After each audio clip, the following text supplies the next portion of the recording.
Price action क्या होता है, चार्ट पर कैंडल्स कैसे बनती है और उनके पीछे बायर्स और सेलर्स का क्या माइंडसेट या फिर साइकोलॉजी होती है, इसे बेसिक से एडवांस तक डिटेल में जानते हैं। सबसे पहले प्राइस एक्शन किसे कहते हैं ये जानते हैं। ये निफ्टी 50 का 2 फरवरी का 5 मिनट टाइम फ्रेम का चार्ट है। यहां मार्केट 21,800 लेवल पर ओपन होता है और एक स्ट्रॉन्ग ग्रीन बुलिश कैंडल के साथ ऊपर बढ़ता है। उसके बाद अगले 2 घंटों तक प्राइस 21,950 लेवल से रेजिस्टेंस फेस करते हुए एक ही रेंज में ट्रेड करती है, लेकिन 11 बजे के बाद इस रेंज को ब्रेक करके प्राइस ऊपर निकल जाती है। प्राइस एक स्ट्रॉन्ग मूवमेंट के बाद यहां एक बेस बनाती है और ब्रेकआउट के बाद फिर से अपना पुराना मोमेंटम कंटिन्यू करती है। यहां प्राइस एक पॉइंट से दूसरे पॉइंट तक मूवमेंट करती है। जब भी प्राइस को किसी डायरेक्शन में आगे बढ़ना होता है तो प्राइस कभी भी एक सीधी रेखा में आगे नहीं बढ़ती। प्राइस को आगे बढ़ाने के लिए मार्केट में बायर्स और सेलर्स का होना जरूरी होता है। इसीलिए प्राइस आगे बढ़ते हुए हायर लोज और लोअर हाइस का फॉर्मेशन बनाती है, जिससे अलग अलग लेवल्स पर बायर्स और सेलर्स मार्केट में एंट्री और एग्जिट करते रहते हैं। प्राइस के इसी मूवमेंट या फिर एक्शन को ट्रेडिंग की भाषा में प्राइस एक्शन कहते हैं। अब कैंडल्स कैसे बनती है और उनके पीछे क्या साइकोलॉजी होती है ये जानेंगे। ये निफ्टी 50 का 5 फरवरी का 5 मिनट टाइम फ्रेम का चार्ट है।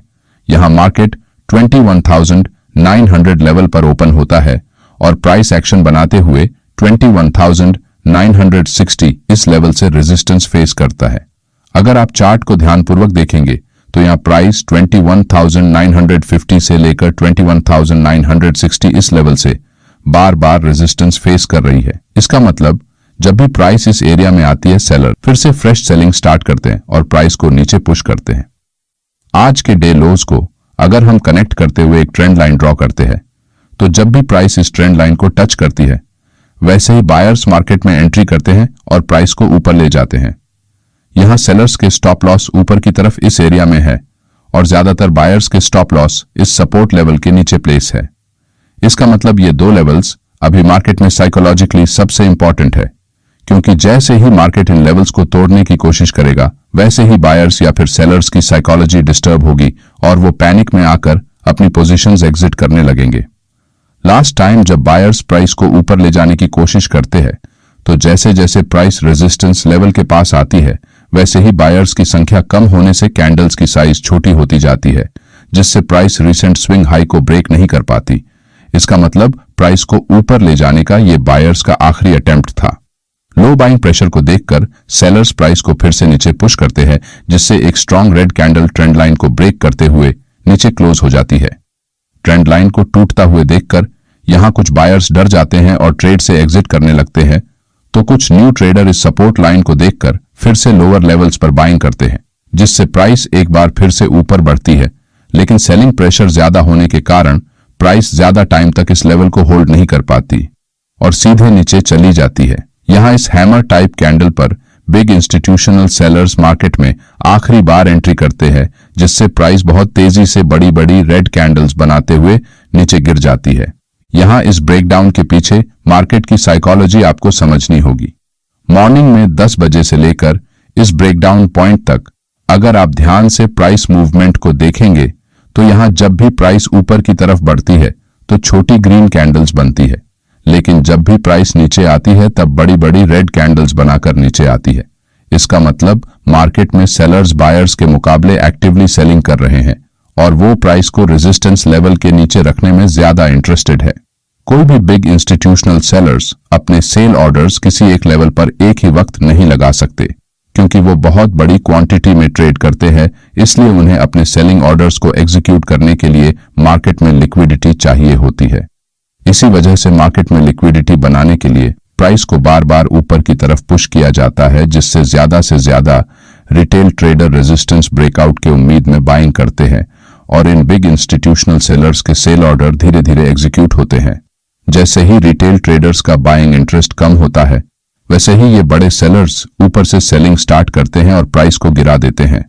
मार्केट में ऑपरेटर्स द्वारा जानबूझकर प्राइस को बार बार इस रेजिस्टेंस लेवल के पास लाया गया है और वो चाहते हैं कि रिटेल ट्रेडर्स को ऐसा लगे कि अभी इस रेजिस्टेंस का ब्रेकआउट जरूर होने वाला है, जिससे कुछ रिटेल ट्रेडर इंपेशेंट होकर लालच में आते हैं और लेवल के ब्रेकआउट के पहले ही अपनी ट्रेड एंट्रीज करना चालू कर देते हैं, क्योंकि उन्हें लगता है कि अगर हम यहां एंट्री नहीं करेंगे तो ये ट्रेड अपॉर्चुनिटी उनके हाथ से निकल जाएगी।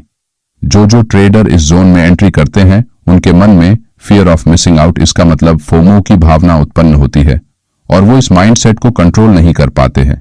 इसी तरह बड़े ट्रेडर्स रिटेल ट्रेडर्स के माइंडसेट से खेलते हैं और उन्हें लालच दिखाकर अपने जाल में फंसा लेते हैं।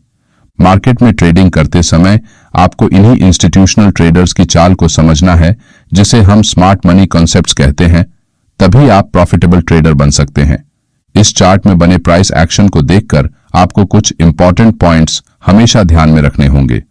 फर्स्ट पॉइंट, जब भी मार्केट एक कंसोलिडेशन जोन में ट्रेड करता है या फिर एक रेंज में ट्रेड करता है, उस समय रेंज के ब्रेकआउट से पहले ट्रेड एंट्री नहीं करनी चाहिए। सेकंड पॉइंट, आपको क्या लगता है इससे ज्यादा चार्ट पर क्या दिखता है, इस बेसिस पर ट्रेड एंट्री करनी चाहिए। थर्ड पॉइंट, किसी भी एक अकेले कैंडल को देखकर ट्रेंड के ऑपोजिट ट्रेड एंट्री ना करें। यहां इस अकेले ग्रीन बुलिश कैंडल को देखकर अगर आप लॉन्ग ट्रेड लेने की कोशिश करते हैं तो आपका लॉस होने के चांसेस ज्यादा है। फोर्थ पॉइंट, जब भी किसी trend line, support and resistance in जैसे किसी इंपॉर्टेंट साइकोलॉजिकल लेवल का ब्रेक होता है, तो जब तक एक स्ट्रांग ब्रेकआउट कैंडल से उस लेवल का ब्रेक नहीं होता है और चार्ट पर कंटिन्यूएशन कैंडल नहीं बनती, तब तक अपने पूरी क्वांटिटी से ट्रेड एंट्री नहीं करनी चाहिए। फिफ्थ पॉइंट, मार्केट में प्राइस एक्शन का एनालिसिस करते हुए कुछ कैंडल्स को देखकर बाय और सेल का डिसीजन नहीं करना चाहिए। कोई भी डिसीजन लेने से पहले मार्केट का ओवरऑल मेजर ट्रेंड क्या है, यह देखना बहुत जरूरी है, तभी आप सही ट्रेड एंट्री कर सकेंगे।